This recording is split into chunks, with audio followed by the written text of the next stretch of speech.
Hey guys, welcome back to my channel. My name is Zakani Kosa. Thank you so much for tuning in. Welcome back to my channel. I want to welcome you if this is your first time here on my channel. I have really been away for so long. It was so difficult for me to get time, like really make time and sit and make a video, but I'm glad that today we are back. So on this channel, I create faith-based content. I speak a lot about midnight prayers. I wanted to take you on a journey where I share with you on my business journey. I share with you how God helped me to start my business and how it is doing today. But every time I want to talk about that, I am just fully persuaded. Like, I just feel so persuaded to talk about my breakthroughs, especially through midnight prayers, through fasting, through prayer, through the word, the speaking of the word. So if this is your first time on my channel, that's the type of content you should expect. I talk a lot about that. There is a video that I did recently. I did it sometime last year. I'm talking about, it's actually a testimony where I'm talking about how God gave me my job after fasting for 3 days. So if you have not listened to that video, you don't want to miss that. I recommend that you watch that video first, and I hope you find it helpful and insightful. And even if you're not struggling with employment, you currently having your job, you're content wherever you are, I'm pretty sure there's somebody, there's your neighbor, there's your cousin, there's your sister who's really struggling to get a job. Go ahead and listen to that video, and I hope it blesses you and you find it so helpful. Today, I decided to share my part 2 of my marital breakthrough, guys. I do not want to just to keep that to myself. I know there are things that we can keep to ourselves, but there are those powerful testimonies that, you know what, you can't just keep them to yourself. You have to share with the world your story. You don't know what your story will do to somebody else's life, especially a marital one. There are a lot of people out there who want to get married for good reasons, of course, good reasons and bad reasons. And then sharing your story, you don't know how that will impact other people's lives. So today I'm sharing part 2 of how God honored me. In fact, how he honored my virginity at the age of 27. How he did all of that right after suffering for a very long time in my courtship. And eventually he gave me a marital breakthrough. So today, let's sit down. Let me share with you those details about how God went about to bless me, and honored me for keeping myself for 27 years. So let's sit down today. And if you have not subscribed, definitely go ahead, subscribe, like, comment, share with other people. Yeah, let's engage. Let's connect. Hope you be blessed. So growing up as a young girl, I had dreams that I wanted to achieve. I had academic dreams, of course. I had personal dreams. I had spiritual dreams that I had for myself, that this is where I want to see myself getting into at this point or at this level in my life.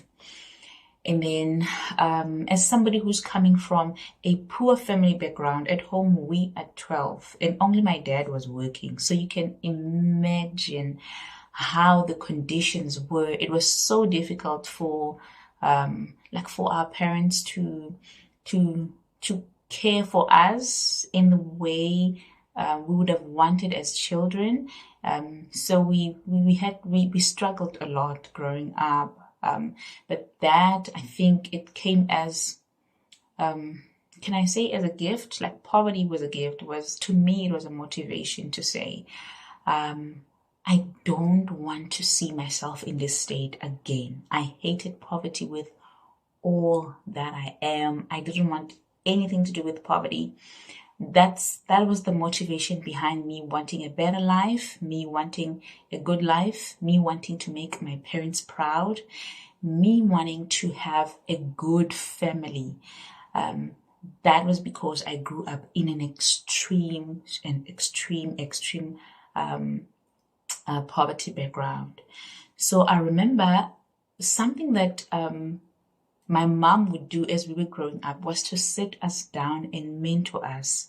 She would literally tell us, in fact, we received Jesus Christ at home. We got Jesus at home.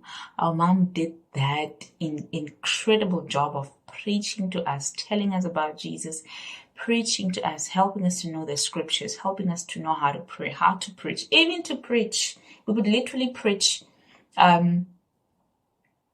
in our circle amongst ourselves. Mom would just say, stand up and tell us about what God has laid in your heart. Give us a scripture, sing a song, do this. So this particular time, she started telling us about the importance of keeping your virginity, how important it is to not let boys see your nakedness before marriage, how important it is to honor God with your body, how your body is the temple of God, and how much you have to honor God with your body. I think she said it more clear to me, to a point where I was really, really convicted, because I remember she gave us that scenario of Esther. Esther was an orphan, but she eventually replaced Vashti. She eventually became she became the queen. So in other words, how she lived her life, her virginity was not in waste. God honored her. So she taught us how God is going to honor you when you honor Him with your body, when you honor Him with your life. God will give you that perfect husband that you want. I'm sure you're getting the picture of what I'm trying to show you. And because the conditions were very bad at home, I was fully persuaded that life of Esther and other people around me that I would see that got married to amazing husbands, amazing wives, people who had beautiful marriages, really encouraged me to say, I want to have my own husband. I also want to have a beautiful marriage. So I got saved at the age of 9, but then I got to grow so much in the Lord when I was 14 years old. So our Christianity was more religious in a way that we didn't even wear trousers. We only wore skirts. I only got to wear a trouser after I was 21. Can you believe that? I got to wear a trouser like a jean when I was 21. All this other time I was a sister at church, loving God, but with big dreams, of course. So to be honest, keeping yourself or honoring yourself with your body is very difficult. I do not want to lie, especially when you see your peers dating, when you see your peers, going out with boys. But there's the part I did not like about dating. The part I did not like about dating is when the boy has slept with you. Those boys, especially if it's multiple boys, they would start exploiting you. They would start speaking bad about you. There's nothing there. There's nothing there. They would start despising you, making fun of you. It would be so painful. And I would imagine myself, a boy, saying that about me right after seeing my nakedness, and I could not stand it. I said to myself, no ways. My virginity or my nakedness, it is very, very important. It is very expensive. No one is going to access my nakedness without paying the price, or without paying the price. In fact, I told myself that, I'm going to keep myself for my husband, the husband that God is going to give me. So I was that kind of the crazy faith type of a girl who would literally believe God with everything. Like, I would really believe that God can bring a perfect husband for me. I did not even have that picture of weaknesses in a husband. It would just be a perfect husband. You will understand as time goes on, as I'm sharing with you. So that really scared me so much, because I would see girls, having fun with going out with boys, but Few weeks later, right after sleeping with them, they would start speaking bad of them. They would start being like, you tasteless, nice, things like that. And those things really affected their it really affected their confidence. Like, one would start looking down on themselves, would start being so shy. And I got so angry with me to say, I don't want anybody to say that about me. So I told myself that I'm going to be very expensive. I'm going to be hard to get. If someone wants to marry me, or if someone wants to date me, it should be like, I started saying to myself, I want to date with, if it is that we are dating, then there should be purpose. Why are we dating? I started having that a standard for myself to say, I want to date for purpose, not for pleasure. I don't just want to be in a relationship because I want to know you or because I want to explore some things. I wanted from a relationship. I wanted a relationship where there's purpose. I didn't want to date for fun. I didn't want to date just to get to know a guy. I wanted to date just to know, where are we going? Where's this relationship taking us to? Because I knew that there's a purpose that I'm supposed to fulfill, that God has given me gifts that I have to use to serve Him. So I didn't want a relationship that would be a stumbling block, would what's the word? Drain me spiritually and take me away from God. I wanted a relationship where I could clearly see myself coming closer to God. I wanted a relationship that brought me so close to God. I wanted to be in a relationship where I could see my husband or that person in the future with. Like, I could easily picture our future. I could easily picture our kids. I could easily picture our home, how we do things. And God did more than that for me. He really brought us together in the most, divinely. He brought us together in the most divine way. I can't even describe it, but it was just so beautiful. Our language was the same. We could speak. Like, I didn't want someone that when I'm dreaming about something, he's like, and then what's that? Wow, how are you going to get there? When I tell him about my future or my future plans, and he'll be so shocked. We spoke the same language. He understood what I meant. We just clicked in so many areas. And something that really stood out for me is that my husband, he understood when I told him that I'm a virgin and I'm really waiting for the right time. Our first kiss will be on our wedding, and he will only be able to touch me after we got married. And can I tell you that was not a problem to him at all? And that's when I could see that, you know what, this is the one. God has answered my prayers. He didn't even put me under pressure.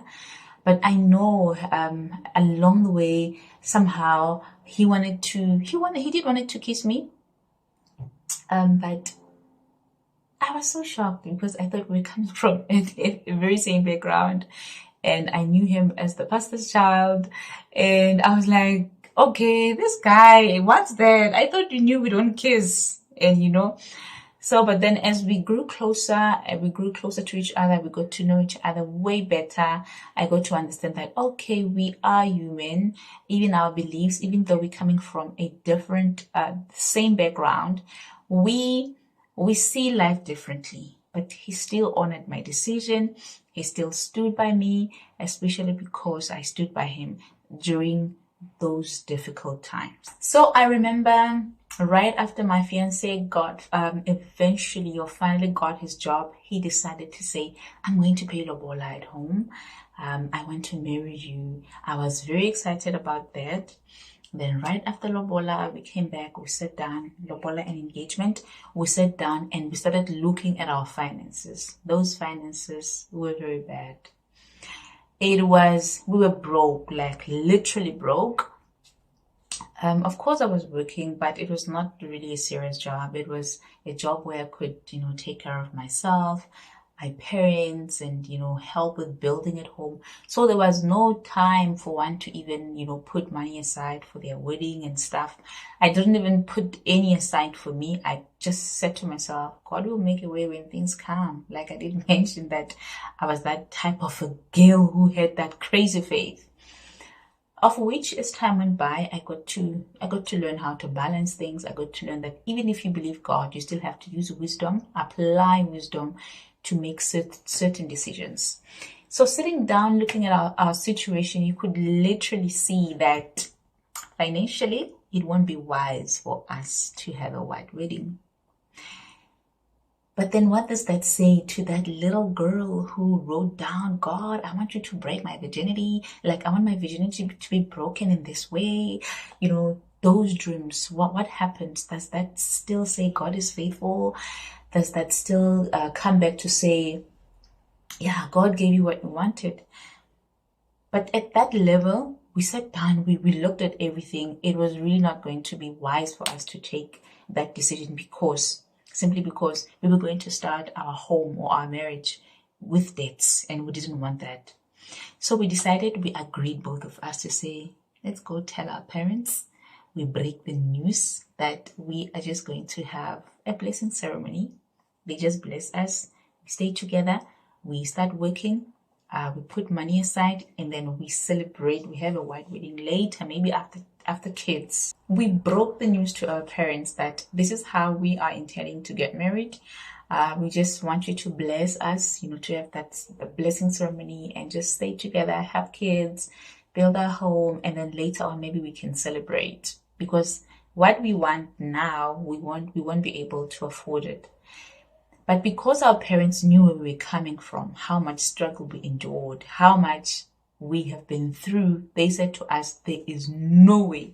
We are going to make sure that your wedding, you get a very beautiful wedding that you want. And we had no any other way. Sometimes when we pray, we pray to God that, God, I want this, I want that. And at the same time, you expect God to answer your prayers the way you want your answers. And somehow I got to realize that this could be God answering me. God does not want me to, just get into marriage, into marriage just like that. And if you had to have your marriage to enter a marriage like that, it has got this what I'm saying right now has got nothing to do with you. This is my experience. To me, that's what I had believed God for. And if God allowed you to go into your marriage like that, it was still a blessing, it's still a blessing even to me, to myself. But that's not what I wanted. It was just that the situation was forcing me. So our parents said, no, we will take care of everything. And I remember our weddings, people started, we started sending out invitations, we started receiving calls from different angles. People were calling us to say, I'll take care of the decor, I'll take care of the cake, I'll take care of this, I'll take care of the dress, I'll take care of this, I'll take care of this. Everything was all settled. We were like, the wedding is happening. We were so happy, particularly me, because I had, as a girl, you want to break your virginity in the most beautiful way. You want to feel special, man. You don't want to just break your virginity. That's it. Because you'll feel like, so I wasted that 27 years waiting for this, That's it. It's the reality. So I remember it really happened like that. I remember there was this particular time, this lady called me to say I should come to a boutique. She had a wedding gowns boutique. I went there. I got very lovely dresses over there. She said I can just pick whatever I want for my wedding. It was just so amazing. So we were happy that everything was happening for us. Our wedding was being funded for. Everyone was taking care of stuff, and we only had a little to take care of. And honeymoon, how were we going to spend our honeymoon? We didn't have money, of course, for that. We didn't even plan for that, but we had just said to ourselves, we'll just have a road trip whereby we stand along the way. Maybe there's a lodge there. We stand there. We enjoy ourselves. We go. We just have a very lovely road trip. We were fine with that. We were happy because that was our level. We didn't even want to put ourselves under pressure because others were having lavish weddings and stuff. So we were fine. We were content with that. We didn't even have pressure or stress. But God, as we know that He's full of surprises and He is faithful and He's able to do anything for you. I remember that evening we got a call from one of our brothers in the church. They said to us, "We have booked for you 3 days in Durban." Like my dream literally came true just like that, to say, wow, as a girl, a little girl, I've always wanted to have my virginity being broken in the most beautiful way, and God is making that happen for us. It was my first time to be on the plane. I was over the moon. I was so excited. So they booked for us 3 days in Durban. It was our first time to be in Durban. It was our first time to be on the plane. God literally did that for us. Just like that. He honored us. He made everything beautiful, from our wedding to the honeymoon. It was well paid for. We went to our honeymoon. It was lovely. One day I'll sit down here and I'll talk about our first night, like that whole time, how we broke our virginity with my husband, just how God came through for us, how He honored us. It was so beautiful. So I got to have that dream of a young girl fulfilled. God honored that. My virginity was not in waste. And I can tell you, like, positively, I am not saying marriage is perfect, but I am saying I am happily married through the grace of God, by His grace. Everything that I ever dreamt of, keeping my virginity was not a waste. Honoring my God with my body was not a waste. Believing Him for a future partner was not a waste. He gave me all of that, even though it did not come the way I had anticipated or the way I wanted it. But it's exactly what I have today. Everything is paying off now.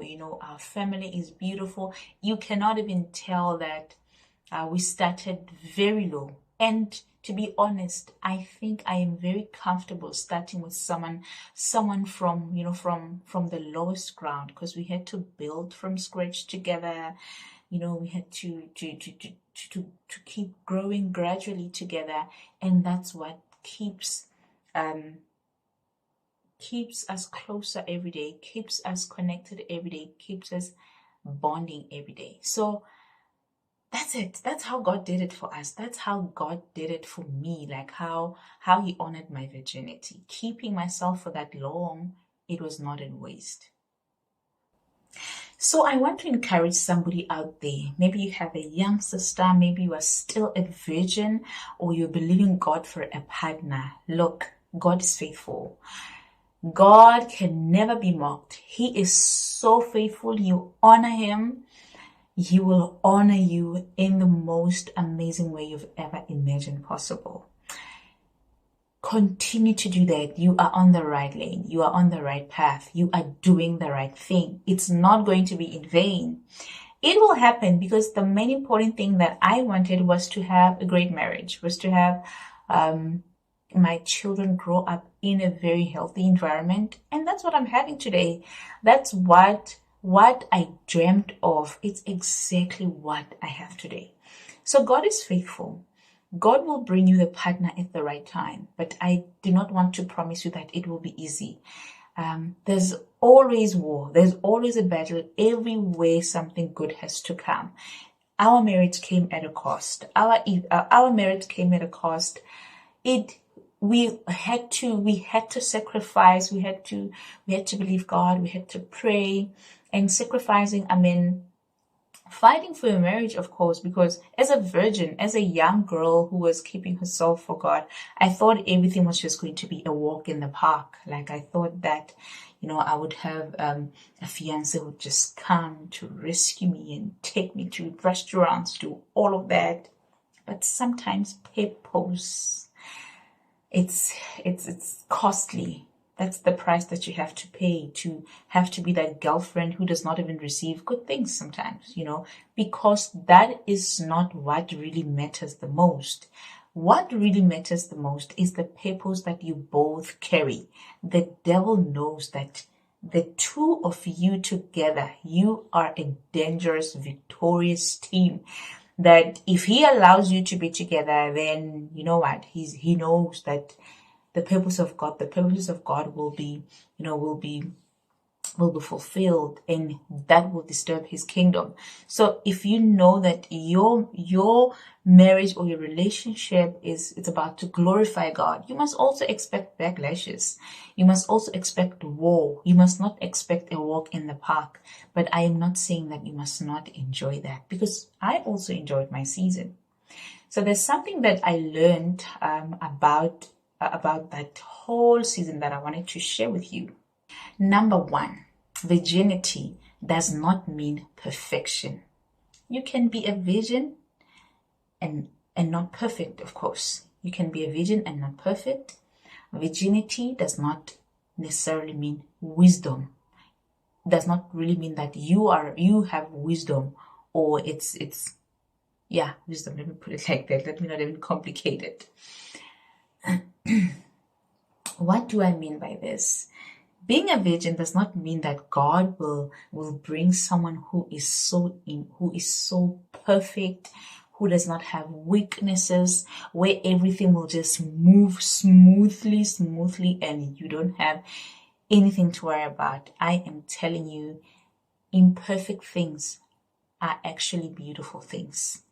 So I got to learn that sometimes as young girls, we have those beautiful dreams and we expect perfect things. And then when they come and they look so imperfect, you think it's not what you wanted, but it's exactly what you wanted. It's just that it's imperfect. It needs His grace to make it beautiful.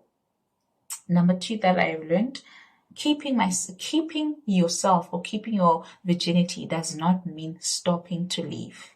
You need to live your life as a single person. You need to live your life as someone who is not married.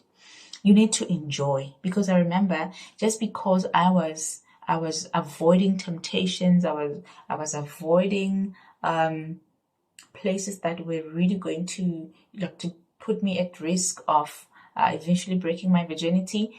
I didn't do anything. Like I didn't go out, I didn't have fun. I just sat, to a point whereby God opened my eyes and said, girl, go out, enjoy with other girls, just be wise, just be responsible, just be careful, just know how to have courage to speak up, to say, no, I don't do this. No, I don't do this. Because I remember when I started going out, I was ready to explore. I went out with my girl. She was my colleague, of course. So we got to cinema. When we got there, we were, those funky young adults, wearing lovely, very beautiful. These four guys come to us. They approach us. They're like, girls, can we join you for a movie?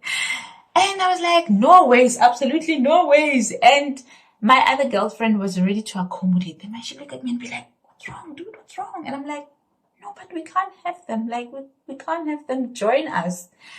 So she was really, really turned off by that. I remember that night she was so bored because I could not let those guys come to join us. She said, no, you have to be responsible. Someone cannot touch you without your permission. Someone cannot kiss you without your permission. But I said to her, I really had to be honest with her. I said to her, but the conversations that we are going to have, I don't relate. So I don't wanna bore you. Like I don't relate. I won't relate. Like I'll just be pretending. So That's when I started learning how to be responsible, how to to know that no one will force you. You just have to say, no, I'm not going that route. I'm not doing this. No, I don't, and having to learn how to choose friends that you are on the same page, the same lane, you are living the same life. You don't want to go out there and bore people. So that's number 2, that you must live your life as a single person, have fun, but with responsibility. Number 3, save for your big day. Whatever job you are doing, remember that even though God is faithful and God is going to provide for you, there will be your part that you have to play. Your husband cannot do everything for you. I don't even want to lie to you. Unless if you are going to marry a billionaire, but if you're somebody who is willing to build with someone from scratch, then you must also be prepared, to play your part.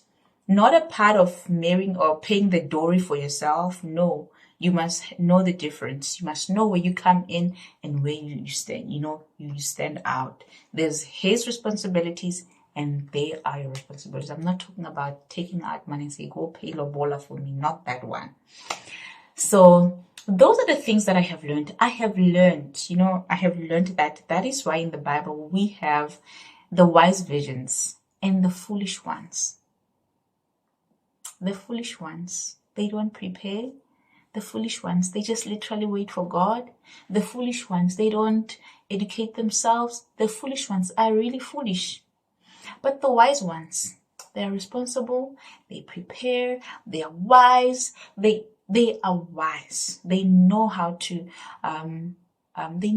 have those conversations and then to say, no, I'm leaving this one, I'm going out, They know their boundaries. They are living their life to the fullest, yet knowing that their goal is to remain pure. So thank you so much, guys, for joining me on today's video. I hope you found this video insightful and so helpful, enlightening and helpful. So if you have not subscribed on my channel, definitely go ahead and subscribe, like, comment, and share with other people. It is possible to be a virgin even in this 21st century, and God will still honor you for that. It's still possible. It's possible. Thank you so much, guys, for joining me on today's video. I hope you found this video so helpful and enlightening. If you did, definitely give this video a thumbs up, like, comment, share, and for more updates, hit the notification bell for more videos from me. Until we meet next time right here on my channel, it's a bye from me.